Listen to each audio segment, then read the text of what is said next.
P का disorder क्या होता है? पी का डिसऑर्डर एक ऐसा किस्म का डिसऑर्डर होता है जिसमें कि आप चीज़ें खाना पसंद करते हो, जैसे मिट्टी हो गया। जैसे चीज़ें आपने देखा होगा ना कि कुछ लोग होते हैं कि जैसे दीवारें चाटने लग जाएंगी, मिट्टी खाने लग जाते हैं, इस किस्म की चीज़ें, कागज़ चबाने लग जाते हैं। तो जो लोग ऐसा करते हैं वो पी का डिसऑर्डर से पीड़ित होते हैं। इसमें जो मिनरल्स की कमी होती है जिसकी वजह से इंसान का ये सब खाने का दिल करता है। तो ऐसे बहुत से लोग हैं जिनको ये समस्या है। तो इस समस्या का समाधान एक यही है कि आप विटामिन और मिनरल का खास ख्याल रखें। खास तौर पे मिनरल्स की डेफिशिएंसी बॉडी में नहीं होनी चाहिए। अब मिनरल की डेफिशिएंसी को दूर करने का क्या तरीका है? आप जो ड्राई फ्रूट्स होते हैं, थोड़ी मात्रा में ड्राई फ्रूट्स लें। जैसे 2-4 आप बादाम ले लें, काजू किशमिश, मुनक्का, इस किस्म की चीज़ें, वो आप भिगो दें और उसको आप सुबह शाम आप उसका यूज़ कर सकते हैं। ज़्यादा मात्रा में लेने की ज़रूरत नहीं है। 1-2 बादाम भिगो सकते हैं, 1-2 काजू भिगो दो, सुबह शाम खा लो, इस तरीके से। क्योंकि मिनरल्स जो होते हैं वो वाटर सोल्यूबल होते हैं, और अगर आप ज़रूरत से ज़्यादा ले लेंगे तो वो पानी में घुल जाएंगे और जो एक्स्ट्रा होगा वो निकल जाएगा।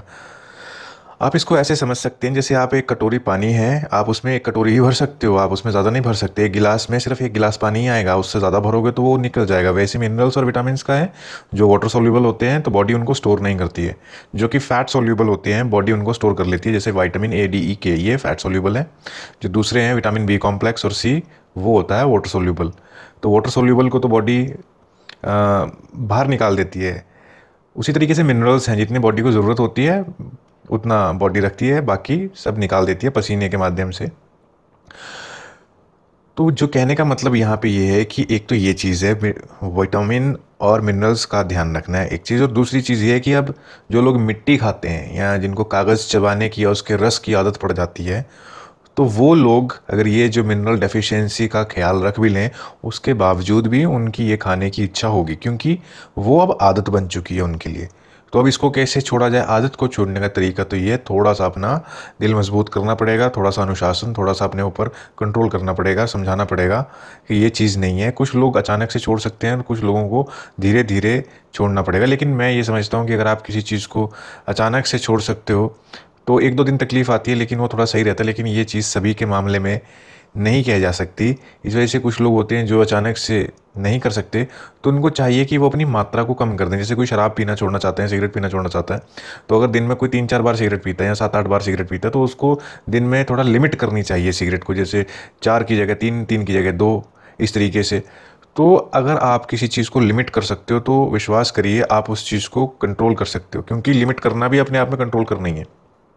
तो कोई एक सिगरेट पे आ गया तो फिर एक दिन छोड़ के एक सिगरेट पी सकता है, और धीरे धीरे ये जो टाइम गैप है ये बढ़ाया जा सकता है। यही सेम चीज़ किसी भी आदत को बदलने के लिए यूज़ की जाती है। दूसरा क्वेश्चन ये है कि कार्डियोफोबिया बहुत परेशान करता है, इससे कैसे बचा जाए? कार्डियो का मतलब होता है दिल और फोबिया का मतलब होता है डर। तो जैसे किसी व्यक्ति को हार्ट अटैक आता है, तो ये जिन लोगों को कार्डियोफोबिया की प्रॉब्लम होती है, इनको ऐसा वहम होता है कि इनको हार्ट अटैक आने वाला है या आ रहा है।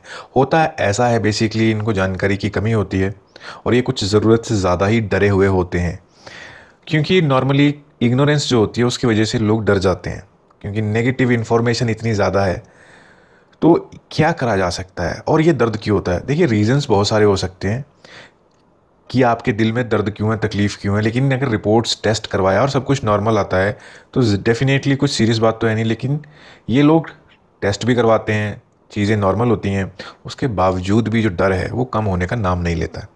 और अगर सब कुछ नॉर्मल है तो फिर डर क्यों, और ये ऐसा क्यों लगता है? तो ऐसा इस वजह से लगता है कि ज़्यादातर जो लोग होते हैं उनको गैस की प्रॉब्लम होती है, एसिडिटी की प्रॉब्लम होती है। तो वो जो गैस का प्रेशर होता है जब वो दिल की तरफ पड़ता है तो वो चुभन सी महसूस होती है। तो कुछ लोग जिनको इन चीज़ों की जानकारी नहीं है, मेडिकल या बायोलॉजी की कोई जानकारी नहीं होती, बायोलॉजी की कोई जानकारी नहीं है, शरीर कैसे काम करता है, शरीर विज्ञान की कोई जानकारी नहीं है, तो वो घबरा जाते हैं। उनको लगता है पता नहीं अंदर क्या हो रहा है, कहीं हार्ट अटैक ही ना आ रहा हो, तो वो घबरा जाते हैं। लेकिन ज़्यादातर सिचुएशंस में ये गैस का ही दबाव होता है जो दिल की तरफ जाता है। लेकिन अगर आप ऐसे खाना ना खाएं जो कि गैस बनाता है, तो आप देखोगे कि आपका वो जो दिल के ऊपर दबाव है वो कम हो जाएगा। ऐसी बहुत सारी चीज़ें होती हैं जिनसे गैस पास हो जाती है, जिनसे जैसे जो काफ़ी चीज़ें, अब ये डिपेंड करता है कि आप कि जो शरीर है, आपका जो शरीर है उसकी प्रकृति कैसी है, गर्म तासीर है या ठंडी तासीर, कौन सी चीज़ें आपको परेशान करती हैं। अगर आपको गर्म तासीर की जो चीज़ें होती हैं वो परेशान नहीं करती, तो फिर बहुत सारी चीज़ें हैं आप इस्तेमाल कर सकते हैं थोड़ी मात्रा में। जैसे अजवाइन होती है, आप उसको इस्तेमाल करेंगे तो उससे आपको ये जो गैस का जो प्रेशर है ये बहुत हद तक कंट्रोल हो जाएगा। लेकिन अगर आपको गर्म तासीर की जो चीज़ें होती हैं वो नुकसान करती हैं, एक बात समझना बहुत ज़रूरी है। गर्म तासीर की जो चीज़ें होती हैं कुछ लोगों को फुंसियाँ कर देती हैं, स्किन इरिटेशन हो जाती है, तो उनको ठंडी तासीर की जो चीज़ें होती हैं उनका यूज़ करना चाहिए, जिससे कि एसिडिटी कम होती हैं, जो एल्कलाइन नेचर के होते हैं। एल्कलाइन नेचर की चीज़ें वो होती हैं जो कि आपके दो ही चीज़ें होती हैं, आप ये समझ लीजिए, एक तो एसिडिक नेचर की, एक एल्कलाइन नेचर की। तो कुल मिला के बस बात यही है कि आप ऐसा खाना आपको रिड्यूस करना चाहिए, कम करना चाहिए जो कि एसिडिक होता है नेचर में, जो कि गैस बनाता है। आप ऐसा खाना खाएं जो कि गैस नहीं बनाता, तो आपको प्रेशर ही महसूस नहीं होगा, आपको वो दिक्कत ही नहीं आएगी। जैसे पुदीना होता है, पुदीना जो होता है वो एल्कलाइन है और वो ठंडी तासीर का है, उसकी तासीर ठंडी है।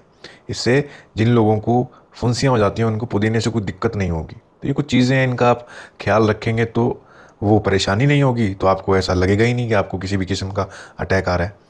तो बस इन चीज़ों का ध्यान रखेंगे तो थोड़ा आसान हो जाएगा आपके लिए।